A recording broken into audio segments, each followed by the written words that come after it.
At ito naman po, Nanay Franz, paano pinagkakabalahan? Ngayon po ay nasa Barangay Konte, Saan kayo? sa Barangay Bulihan. Okay. Ilan ang anak? 10 po. 10 rin. Alright. Sige. So lahat ba may nag-aaral? May nakatapos na? May nakatapos na po. Kasama ko po siya ngayon. Okay. So anong ginagawa niyo sa barangay? Isa po akong justice, hustisya, at ako po din po may hawak ng bawsi sa amin. Isa kayong justice? Opo. Violence against women and children. Wow, ganun pala pating Nanay Franz. Welcome po. O sige, pakilala niyo po. Sino kasama niyo? Pinakikilala ko po sa inyo lahat ang aking nag-iisang sweet lover, June. Hello, Yun. Paring Will. Magandang hapon po. Pero bago natin yun, eto, ang ganda ng picture niyo. Oh. Ang ganda tingnan. Isang pamilya, oh. Wow. Ilan sila? 10 lahat? 10 po. 10. Ayan na. Naku, ang puti ng buhok niyo dati, ah. Hindi ba kayo yan? Opo. Sino yan? Yung mama ko po. Yung Mama. kinasal po yung anak ko. As in kinasal, yung may hawak Yan ng... po, yan po. Pang-apat po yan. Sino yung papangasawa niya? Nasa likod? Yan sa likod na naka-black. Mukhang mababait, no? Ikaw, ano mga white mo nga? Pakisuko makita yung buong pamilya. Okay. Basta kayo ang pamilya, ano ang apelyido? Dalo family. Dalo. Opo. Okay, palapakan natin ang pamilya, Dalo. Okay, thank you. Sige, anong gusto sabihin kay nanay? Bago sa lahat, ako'y nagpapasalamat sa iyo na binigyan mo ako ng 10 anak. Kahit medyo mahirap lang tayo, pero bago niyan, tingin ko sa iyo ay 18 years old pag nakaharap. Pag nakatalikod, 20 years old. Wow. Pag nakatagilid, 20 years old. I-total niyo lahat yung edad na yan. Ang bait na asawa nito. Okay. Ang edad ng misis ko po ay 58 years old. Galing 58. Galing, tama. Ano gusto niyo pang sabihin, tay? I love you.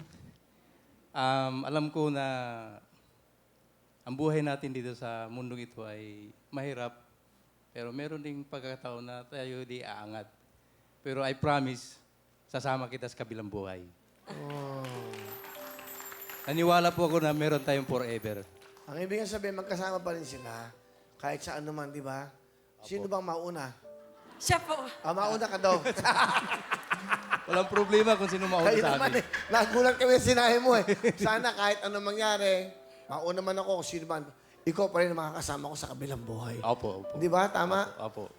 Sasama Ako'y niyo nagpapasalamat ulit din sa kanya. Pag ako'y nasa biyahe na araw ng linggo, binibitbit niya po yung mga anak namin sa simbahan. Ibig ko sabihin, dinadala niya sa simbahan.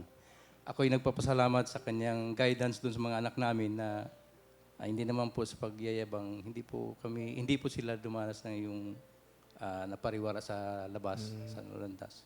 So, malaking pasalamat po ko ako po sa kanya. Anong gusto niyo sabihin nun? Samahan yung asawa, kita Tatay June. Okay. Maraming salamat. Kahit ganon yung buhay natin, ups and down tayo, nandun pa rin.